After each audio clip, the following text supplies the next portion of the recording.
I think I messed up. Or did I? Watch as Mike Johnson and Jerry Nadler go head-to-head in a fiery debate. Chairman Mike Johnson and Representative Jerry Nadler locked horns over an amendment referencing the January 6th insurrection.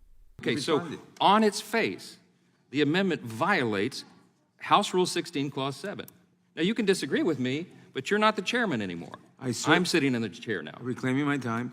I certainly do disagree with you.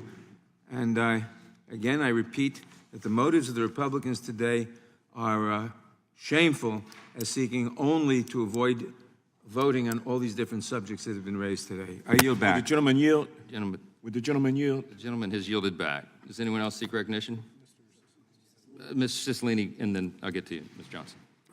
I have an amendment, so I think Mr. Johnson wants to speak with respect to this, so I'm happy to defer to him. Gentleman's recognized. Thank you. The blatant hypocrisy on display throughout this hearing is mind-numbing, Mr. Chairman. It's very disappointing that the intellectual dishonesty that is on display is shockingly abusive to the process. I mean,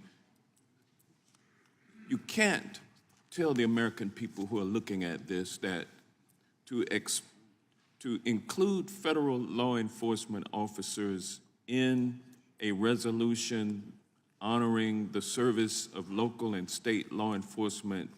Nadler slammed the amendment as out of order, claiming it twisted the bill's purpose from honoring local law enforcement to spotlighting January 6th.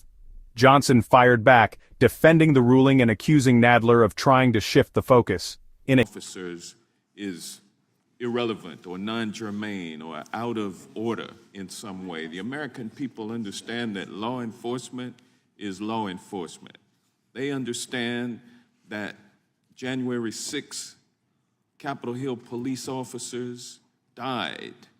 They understand that federal law enforcement officers over the years have died.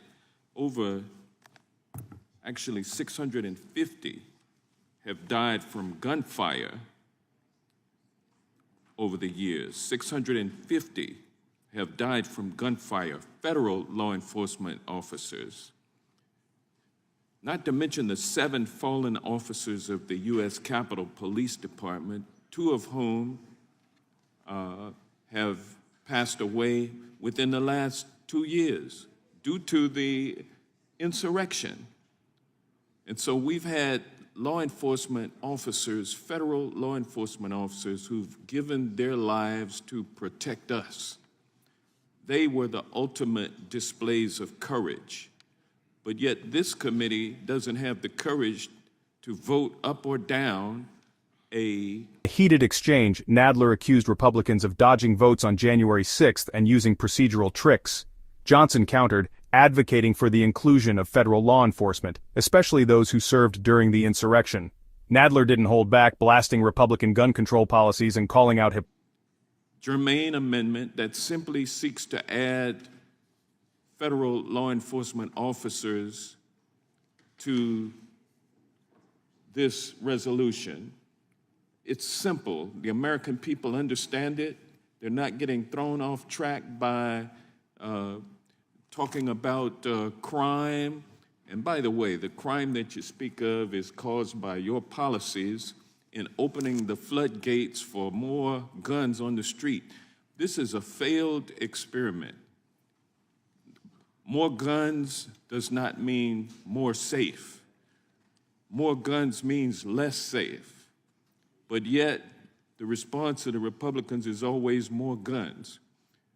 We should be, instead of a resolution to honor police today, just state and local, we should actually be using our time to make our police officers and to make the citizens of this country more safe by limiting guns, by reversing the trend that you all have started and that you continue to adhere to that makes us less safe.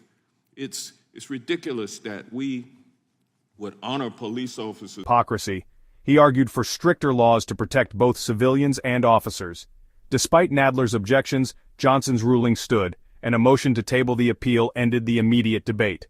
the committee moved forward, continuing their discussion on honoring law enforcement and addressing safety concerns. Stay tuned for more political showdowns.